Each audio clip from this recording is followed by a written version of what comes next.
Hi everyone, my name is Sandra Thomas and my presentation is titled The State of the World, How Are We Really Doing? The United Nations checks 8 Millennium Development Goals that help answer the question, is the state of the world improving? Number 4 on this list is reducing child mortality.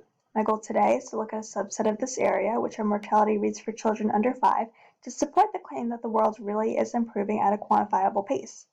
In order to measure this, we are going to look at the highest causes of death for children under the age of 5, which include pneumonia, malaria, and diarrhea, on both a macro and micro level. To begin, I present to you a priority chart of all the countries in the world and their respective percentages of the total mortality rate. The idea is to look at the countries with the biggest effect, which exists in the vital 20% of the total. It turns out that 80% of under 5 mortality lies not in just a few top countries, but is actually found in about 40 of the world's countries. From here, the insight we have gained is that the mortality issue needs to be addressed worldwide rather than just targeted to specific countries, as the problem is a shared one. Moving on to Figure 2, staying with the macro view, Figure 2 is a time series line graph depicting the pneumonia-related deaths of children under 5 between 2000 and 2016. The graph shows that there has been a steady decline in deaths from 512 million in 2000 to just 261 million. A forecast filter has been applied forecasting the next 10 years with a 95% confidence interval. The applied trend line shows a continuation of the steady decline in deaths, and this is supported by the forecasted values. Beginning in 2016, the next 10 years are forecasted to have, on average, a 57.4% decrease in pneumonia mortalities, but the forecasted confidence interval represents a 95% chance that the true value will range between 50 and 150 million deaths. If we're using developed countries as a benchmark, the future is definitely a positive one. Figure 3 is another time series line graph depicting the malaria-related deaths of children under 5 between the same years and with the same parameters as the first. Here we see that the trend line represents a more positive outlook, with 0 malaria deaths by 2026. However, here's an instance where the forecasted year of 0 deaths is a bit farther out in 2048. While I have low confidence in the trend, I feel that the estimate is fairly accurate. While I'm not entirely convinced that we will achieve 0 malaria-related deaths, I do believe we will get very close. Both the movement and pace of movement is in the right direction.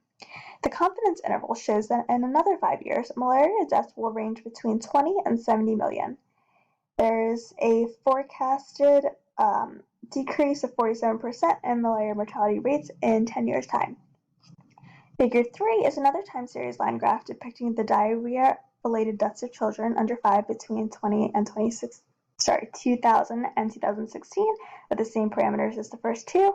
Here, both the trend line and forecast are very similar, and this one has the most positive outlook out of the three, with the trend and estimate show an attainable mortality rate of 0 by 2026, and the confidence interval shows that by 2025, there is 95% confidence that deaths will range from about 0 to 60 million, and naturally estimates below 0 are not considered.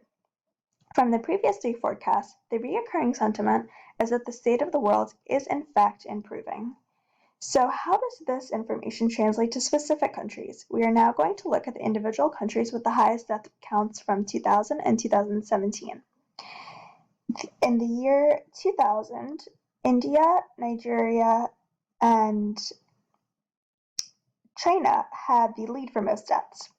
By 2017, China dropped off the ranking and Pakistan took its spot. With that in mind, I have chosen to focus on India, Nigeria, China, and Pakistan, which allows us to see this data from a micro level with quantifiable numbers. Overall, India has the highest number of mortality for children under 5 in both years.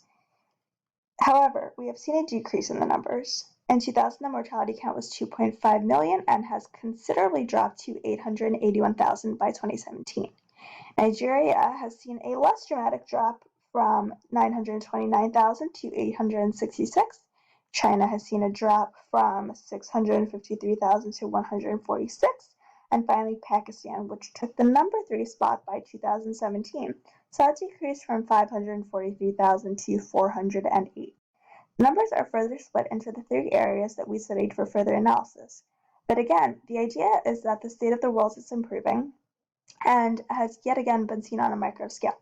So to conclude, the Tableau storyboard helps us analyze our data and helps support the idea that mortality rates around the world are trending downwards, and that the future state of the world is one that we can be hopeful for. Hopefully we can work towards more effective solutions to help drive the numbers down even further, but it's safe to say that the world is getting better. Thank you for listening to my presentation.